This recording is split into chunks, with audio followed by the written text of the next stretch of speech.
Welcome to the Primo's Musings podcast.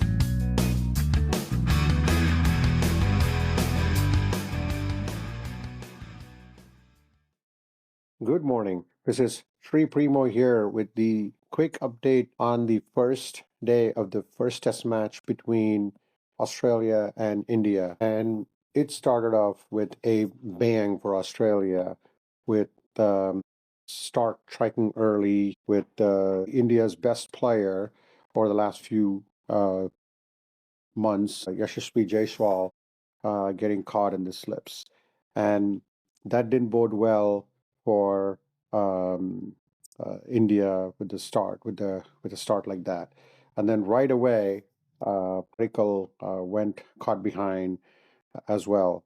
And it was quite a battle. We had 2 for 14. The Australians were breathing fire, but give Rahul credit. It was a very low scoring affair early in the game, and Rahul did his part. But again, Kohli tried to evade a ball and then gave a simple catch in the slips. And Kohli has been totally out of form in the last few days. And but give credit where it's due.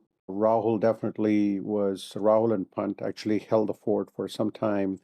Um, and Pant, with his usual tricks up, with his trick shots, kept India in the game a little bit. And one thing to say was that Rahul's dismissal was quite controversial, and I don't think it was caught behind. I definitely don't think there was any edge there, but again, it goes with the umpire, and that's how it went. But this was very impressive to see the Australian fast bowlers really take it on to the Indian batting attack. And when I look at the players who were very, very comfortable, Punt seemed comfortable. Jurel, who's good, the wicket keeper, I think he was unlucky too, but Punt had his own way of attacking the Australian bowling attack, but he fell short at 37. But end of the day, India was tottering at 7 for 73, 6 for 73, and that didn't look good. And it seemed like how India has been playing over the past few days, but definitely stepping out and hitting some of the things that he played more attacking cricket than all the rest of the fast bowlers or the old opening batsmen. So punt was the key for India in terms of like getting them at least to a decent, which is very poor from the grand scheme of things. That's how they've been playing. I mean, when you look at the last few games, they've not been sharp. They've not been um, effective against any kind of bowling. Whether it's like against New Zealand, it was the spin that let them down. But in the Australian match so far, it has been um, the pace bowling. But one thing I did want to give credit where it's due, it's that is where the biggest partnership that India had was between Pant and Nitish Kumar Reddy, who was making his debut, mind you. And what a great play. I mean, he had a perfect, his straight drive was phenomenal. And Pant and Nitish actually were the only partnership that was of any value for the Indian batting side. And I would say that I was very impressed with Nitish Kumar Reddy, and he was the one who was able to keep India afloat in the last few matches. But again, the Australian bowling was great. Nitish was just attacking, fell in the mid 40s. Would have been great to see him hit his 50, but very attacking batsman, and he has a lot of potential. Hopefully, he can stay in the Indian team.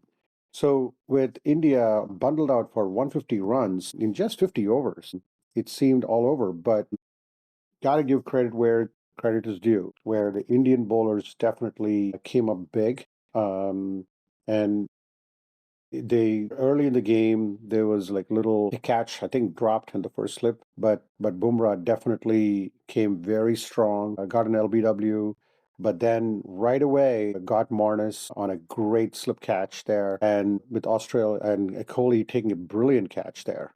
Absolutely. And Khwaja tried to definitely keep them in the game, had some good shots, but Khwaja got caught in the slips the regulation catch went straight to Kohli, and Bumrah was breathing fire. I mean, the ball to Smith was just a classic cutback, and then got him plumb LBW.